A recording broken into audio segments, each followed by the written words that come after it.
What you have to understand is your brain, listen to me very carefully because it's going to sound like something stupid, but this is actually true. Your hands are controlled by your brain. If you can't stop fucking drinking, jerking off, watching porn, and typing Pornhub into your little keyboard, that is nobody's fault but yours. There's no such thing as weak will. Your hands are controlled by your brain. Use your brain and control your fucking hands.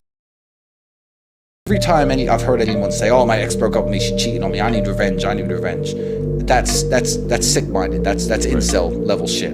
The only kind of revenge that you can get on a woman is this: say goodbye politely, keep working hard, increase your value as a man, wait 3 years, 4 years, 6 years, 11 years, and you know this story, the 11-year story, and wait till you are the man, and she's just now some chick, 28, 29, and she's like, "Tristan, you know, it should have always been you." Then you can either tell her no or break her heart again.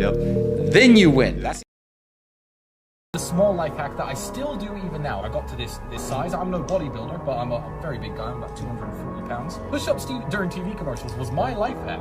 When I was young, I was broke. Every time the commercial comes on, do 50 push-ups. If you can't, do 25. Do 10 every time the commercial comes on. By the time the day's over, you've done 150 push-ups. You know, your arms feel pumped up, your pecs feel pumped up. You sat there and watched Star Trek or whatever it is, but it's now been a beneficial exercise. Gentlemen, don't forget who you are. It's not about forgetting about the talisman. It's not about forgetting about Top G Andrew Tate. Don't forget who you are. If you find yourself one day on YouTube, alone, with the sun on your face, jerking off to stupid videos, listen, you have become a dork. Do not do that. Don't forget who you are. Everything that we've tried to teach you is against that kind of behavior. Stop wasting your fucking time. You know, I've never had to deal with procrastination. I've never had to deal with not being motivated, because what is the alternative?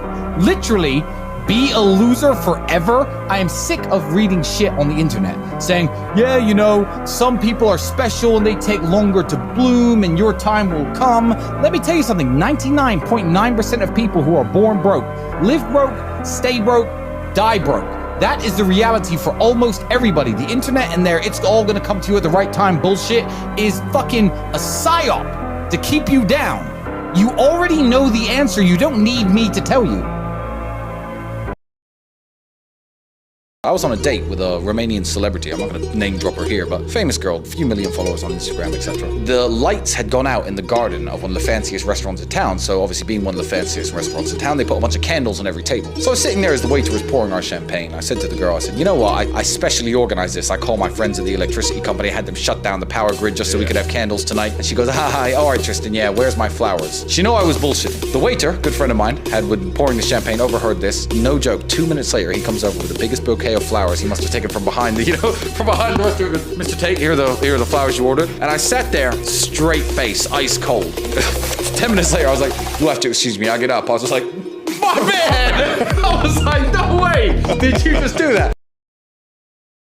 I love my friends. I take a bullet for my friends. So when you read classical literature, if you're a fan of Alexander Dumas and you read his Three Musketeers novels, they'll say things to each other like, I love you with all of my heart. And that was written in the 1800s. Nowadays, you tell your friend that and suddenly people want to make fun of you. Is why the media, I think, is so spun so negatively against me and Andrew. I try to empower young men to stay away from toxic people. I'm not talking about toxic women. I will say 9 times on a podcast, look, if your friends are sitting around smoking drugs, if your friends, your male friends, are losers, if your male friends have no ambition, if your male friends are fat and overweight and keep you from going to the gym, stay away from them. And then on the same podcast once, I'll say, yeah, if you have a girl, if you have a woman who, is trying to control you and is overeating and is lazy and doesn't like you going to the gym and is a bit of a slob, you need to cut her off. And it's, oh my God, Tristan's misogynistic. It's selective hearing. Me, when I'm trying to differentiate which kind of women I want to love and which women I want to just sleep with, I usually close my eyes and I think about them as an asexual blackened figurine. I think of what their qualities are. I wake up in the morning, she makes me coffee. My injured shoulder's playing up, she gives me a massage. She leaves her phone around unlocked. Doesn't matter, doesn't care if I look in it. Never goes out of the room to take a phone call.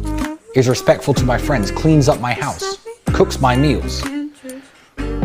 If these things are adding up, then I'll usually turn it into something serious. I'll tell her she's exclusively with me. I'll tell her the truth. I'm a busy man. I'll see her as much as I can. I'll tell her that I love her even. I'll tell her I have respect for her. I'll tell her I care about her. All of it's true.